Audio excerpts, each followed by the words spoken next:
Bien, bonsoir, bonsoir à tous. Merci encore, merci d'être avec nous. C'est une première, c'est la première de l'année cette année pour notre webinaire, le premier de 2021.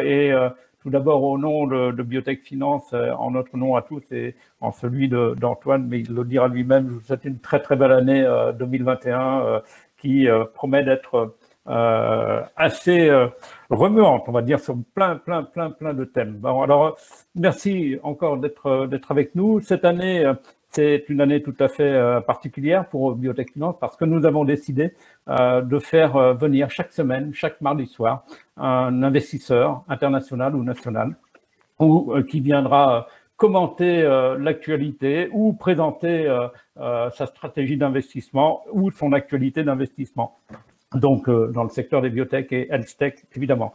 Ce soir, donc, j'ai le plaisir d'accueillir Antoine Papiernik. Bonsoir, Antoine. Bonsoir, Jacques Bernard. Bonsoir. Et on est donc avec le président et managing partner de Sofinova qui fait un tabac parce qu'on on a 230 inscrits, donc ils vont tous arriver les uns à la suite des autres. Et on va parler de l'actualité chaude, celle des 39e journées de la JP Morgan Healthcare, 39e édition, qui s'est déroulée dans un mode bien particulier cette année puisque c'était une grosse partie en remote pour l'essentiel. Alors, avant cela, avant d'attaquer la healthcare, juste un petit mot sur Sofinova Partners. Sofinova Partners, c'est 5 familles de fonds avec plus de 2 milliards d'euros sous gestion. En 2020, 2 sociétés ont été investies, sont allées sur le Nasdaq, c'est Inventiva et Caliditas. L'une a été rachetée par Novo Nordisk, Corvidia, pour plus de 2,1 milliards de dollars cette fois, et l'ensemble des sociétés en portefeuille de Sofinova ont levé 915 millions d'euros. Vous avez aussi 15 nouveaux investissements, donc c'est quand même une très belle année. On peut juste un tout petit mot sur cette très belle année que vous avez traversée, et puis on parle de la JP Morgan. Tout le monde est là pour écouter un peu ce qui se dit pendant cet événement majeur financier. Allez-y, Antoine, parlez-nous un tout petit peu de tout cela.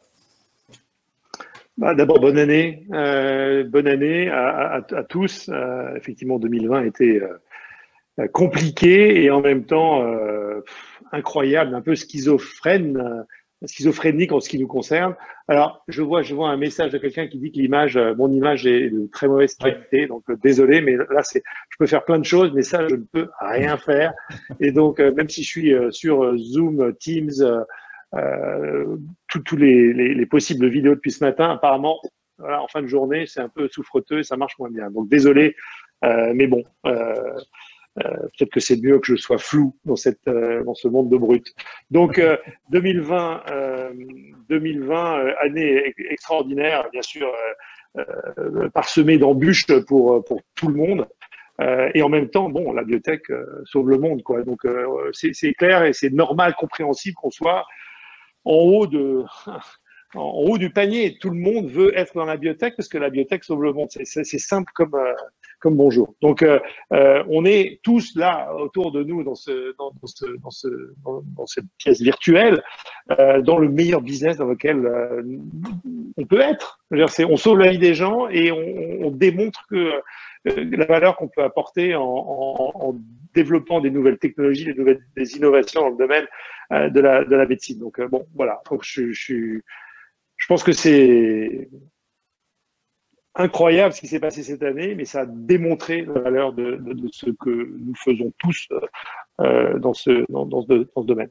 Alors, effectivement, nous, elle a été incroyable aussi parce que, voilà, on était comme tout le monde à la maison, en confinement, et on a fait des dizaines d'opérations, 15 nouveaux deals, vous le disiez tout à l'heure, des centaines de millions levés par nos sociétés, dans lesquelles nous, on a investi, mais aussi au total, presque 800 ou 900 millions investis par plusieurs autres investisseurs au sein de ces sociétés. Donc, on a levé beaucoup d'argent. On a aussi fait gagner de l'argent à nos investisseurs sortis de Corvidia, de Novo Nordisk, mais on en a eu une autre, Breath, et puis on a aussi vendu beaucoup de notre portefeuille public parce que quand même les sociétés publiques du portefeuille se sont extrêmement bien comportées. Ce marché a explosé au bon sens du terme. Les valorisations sont devenues très importante. On reviendra peut-être tout à l'heure là-dessus. Mais votre première question, enfin, la première discussion, c'est JP Morgan. Bon, Oui. JP Morgan virtuel. Donc, vous voulez peut-être m'arrêter là et vous me poser les questions. C'était JP Morgan je voulais virtuel. initier. C'était le sujet central. Généralement, c'est l'événement de l'année, celui qui donne le là pour tous les investissements de l'année, qui donne les fortes tendances. Vous y avez participé, vous êtes un habitué de longue date de cet événement, et donc il est intéressant d'avoir votre avis et ce qu'il en ressort. On va balayer les aires thérapeutiques et les avis des investisseurs. Alors, on va faire ça, mais partons d'abord sur ce que JP Morgan n'a pas été. Parce que pour moi, JP Morgan, d'abord, c'est un morceau de vie. Parce que moi, je suis allé pour la première fois à JP Morgan en 96. Ça fait un peu vieux crouton que de dire ça, mais ça fait 25 ans que pour moi, la première semaine, deuxième semaine de janvier, c'était un pèlerinage. C'est un pèlerinage. C'est un pèlerinage qui n'a pas eu lieu cette année, pour des raisons évidentes. Mais donc, aujourd'hui, pour moi, JP Morgan, c'est une année blanche. On reviendra là-dessus. Pour moi, JP Morgan, c'est pas JP Morgan. Pour moi, JP Morgan, d'abord, je vous rappelle, vieux crouton que je suis, que JP Morgan en 96, c'était pas JP Morgan du tout, puisque c'était Ambrecht & Quist.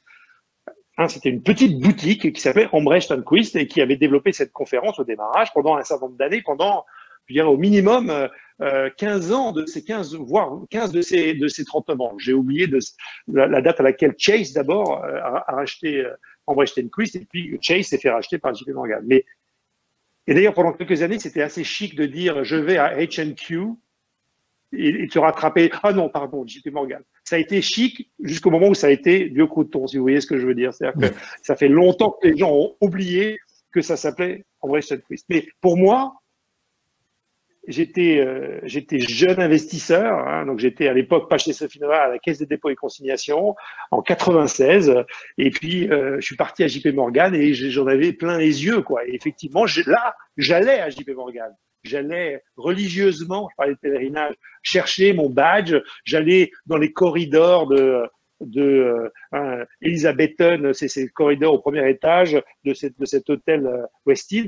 Et donc, JP Morgan, c'est ça. C'est pas JP Morgan sur Zoom. Je suis vraiment désolé de le dire. Et donc, bien sûr, on va parler des thèmes et que JP Morgan est toujours là. Mais il faut absolument que cette pandémie cesse parce que pour moi, JP Morgan, ça n'a rien à voir avec JP Morgan. JP Morgan, et je vous ai donné d'ailleurs quelques photos parce que je me suis amusé à me dire qu'est-ce qui m'a manqué cette année. Ça m'a manqué. C'est les relations que l'on fait là-bas. JP Morgan, c'est 2 petits déjeuners, 3 déjeuners, 4 dîners, 5 after-parties. C'est ça, JP Morgan. C'est les rencontres que l'on fait. C'est pas juste aller manger, mais c'est les rencontres qu'on fait. C'est les rencontres. C'est aussi, en général, on y va en équipe, que ce soit nous d'une entreprise ou bien nous, Sofinova. L'année dernière, il y a 10 partenaires de Sofinova. On est 16 partenaires.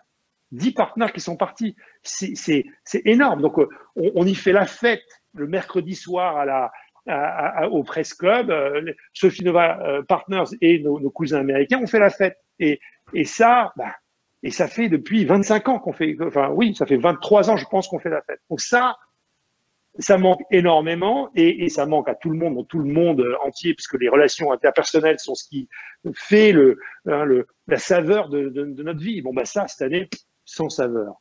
Sans saveur. C'est quand vous avez le Covid, vous avez une anosmie, là, c'est la même chose. Personne peut dire qu'ils étaient excités par participer à un panel Zoom de JP Morgan. C'est pas vrai. Enfin, peut-être certains, mais en tout cas, moi, ce qui m'intéresse à JP Morgan, au jour d'aujourd'hui, alors aussi, c'est un peu la mode. Je vais chercher mon badge. J'y rentre pas. Je ne rentre pas. Je rentre une fois dans Saint-Francis et ensuite, je fais plein d'autres trucs à droite, à gauche, depuis tôt le matin jusqu'à tard le soir. On dort peu.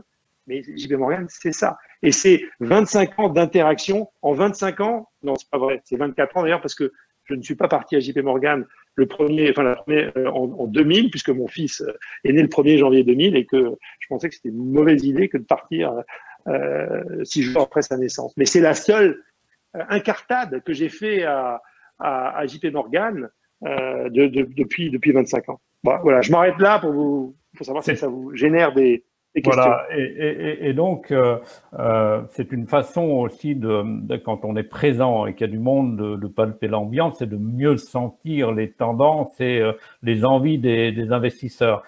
Comment ça s'est passé cette année? Est-ce que tout de même vous avez pu identifier des tendances lourdes